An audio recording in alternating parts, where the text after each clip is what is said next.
Bonjour à tous. Comment conserver un bon sommeil dans cette période de stress liée au confinement? Virginie Masson, psychologue spécialiste du sommeil au CPS Émotion de la faculté de psychologie de l'UCL.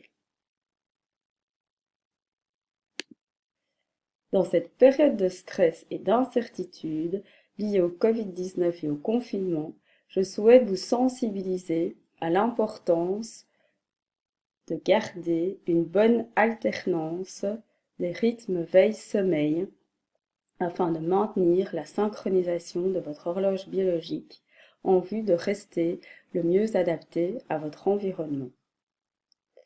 Il est important de comprendre que le sommeil est avant tout un comportement et que l'on peut agir pour réguler les processus et les mécanismes de l'endormissement. Les processus sont ceux de l'homéostasie et des processus circadiens. Ce sont les grands gardiens de notre sommeil. Je vous propose quelques recommandations pratiques pour conserver un bon sommeil dans cette période de stress. Respectez votre rythme et vos besoins de sommeil. Si vous êtes un lève-tôt, aucun souci, levez-vous à votre rythme. Par contre, si vous êtes un couche-tard, soyez vigilant à ne pas trop vous décaler. Il est important de maintenir une bonne rythmicité à votre vie. Cela favorisera l'alternance veille-sommeil et régularisera votre horloge biologique. C'est pendant la journée que l'on prépare la qualité de son sommeil de nuit. Maintenez des horaires réguliers de coucher, mais surtout de lever, et ce 7 jours sur 7. C'est l'augmentation de la pression du sommeil la journée qui va déterminer l'heure du coucher le soir. Donc c'est bien l'heure du lever qui va déterminer l'heure du coucher et pas l'inverse. Plus vous allez être éveillé longtemps, et plus l'endormissement sera rapide, et plus votre sommeil sera profond et continu. C'est bien la restriction du temps passé au lit qui va favoriser la consolidation et la profondeur de votre sommeil. Dormez seulement autant que ce que vous en avez besoin pour vous sentir frais la journée suivante. Plus vous allez augmenter votre temps passé au lit, et plus vous allez fractionner et fragmenter votre structure de sommeil et finalement l'appauvrir.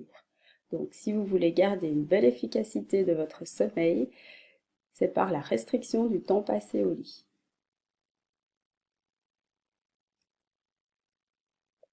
Attention aux comportements de compensation, que sont les siestes et les grasses matinées. Plus vous allez faire une sieste, et plus vous allez faire chuter votre pression du sommeil, et ainsi peut-être ne pas avoir une pression de sommeil suffisante à l'endormissement ou en milieu de nuit. Pareil pour les grasses matinées. Plus vous allez prolonger votre temps passé au lit et plus vous allez appauvrir la qualité et la quantité de votre sommeil. Par contre, en cas de somnolence, je vous propose de prendre un café et de faire une courte sieste de 5 à 20 minutes en début d'après-midi. Je vous conseillerais également de vous exposer à la lumière du jour, surtout le matin, parce que la lumière est notre synchroniseur principal. Qu'elle passe par l'œil via les cellules à mélanopsine et qu'elle va activer le noyau suprachiasmatique qui est le grand chef d'orchestre de tous les rythmes du vivant et qui va, lui, inhiber la sécrétion de la mélatonine, qui est l'hormone du sommeil. Et ainsi, plus vous mettez de la lumière, et moins la bascule veille-sommeil pourra se mettre en place. Et donc, c'est bien l'exposition prolongée à la lumière des écrans qui va fragiliser notre sommeil.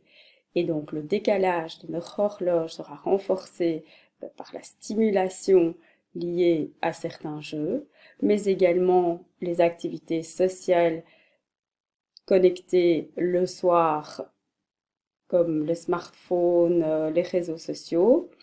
L'absence de déconnexion entre le travail et la vie privée, étant donné que maintenant le travail Le télétravail est privilégié, donc soyez vigilants de faire des césures dans vos rythmes de travail et de vie privée. Et alors méfiez-vous de certains comportements comme la privation de sommeil ou l'exercice physique le soir qui va augmenter votre température et donc peut-être entraîner des difficultés d'endormissement le soir. Prenez des repas réguliers. Les repas en fait font partie de nos synchroniseurs sociaux. Donc autant la lumière est notre synchroniseur principal, mais nous avons également des synchroniseurs sociaux. Ce sont les repas, le fait d'avoir du travail la journée et le fait d'avoir des activités la journée. Tous ces synchroniseurs vont influencer en fait notre horloge biologique et synchroniser en fait tous nos rythmes sur les 24 heures.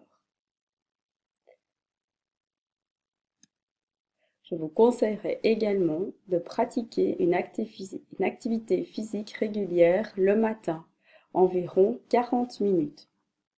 Plus vous allez vous exposer à la lumière le matin, et plus elle va synchroniser en fait vos rythmes sur l'ensemble des 24 heures.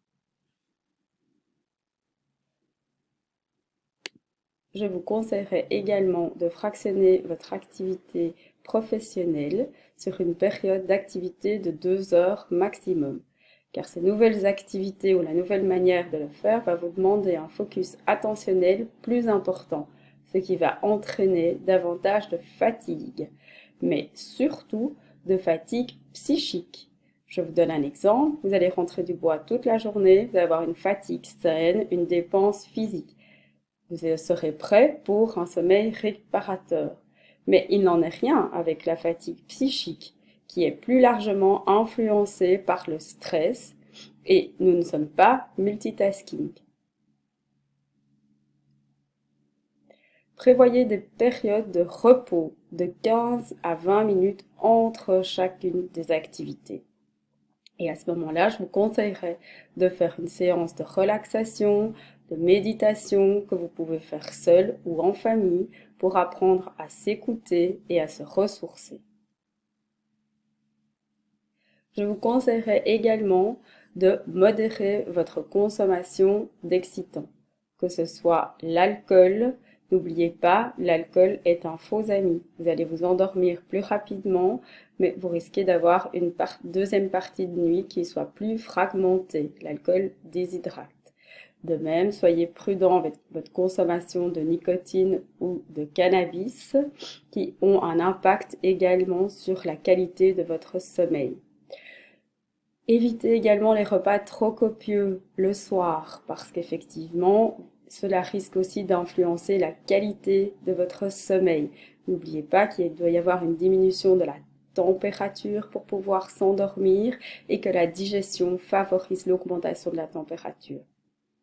Je vous conseillerais également de créer un environnement sécure et favorable au sommeil, que votre chambre soit aérée, suffisamment occultée et sans bruit. Nous avons besoin d'un environnement sécure pour pouvoir nous endormir car le sommeil reste encore un moment de vulnérabilité. Je vous déconseillerais les cododos parce que nous avons chacun des rythmes différents de sommeil. Je vous conseille également de vous déconnecter 1 à 2 heures avant votre coucher, de laisser les écrans éteints jusqu'au lendemain. Ménagez-vous un sas entre la journée et la soirée. Choisissez des activités calmes afin de se relaxer et essayez de ritualiser votre coucher, ce qui vous permettra d'éliminer les tensions. Cultivez les tant pis et les on verra bien. Je vous propose également de regarder le journal télé à un seul moment de la journée, car s'inquiéter peut interférer sur l'initiation et le maintien du sommeil. Et je conclurai par Better Sleep for a Better Life for a Better Planet. Un sommeil reposant vous permettra de garder une bonne hygiène de sommeil et une bonne hygiène de vie, de gérer de meilleure manière l'anxiété et le stress, qu'un temps passé au lit adéquat par rapport à vos besoins de sommeil ce qui préservera également une horloge biologique bien réglée et ce qui favorisera une pression de sommeil adéquate.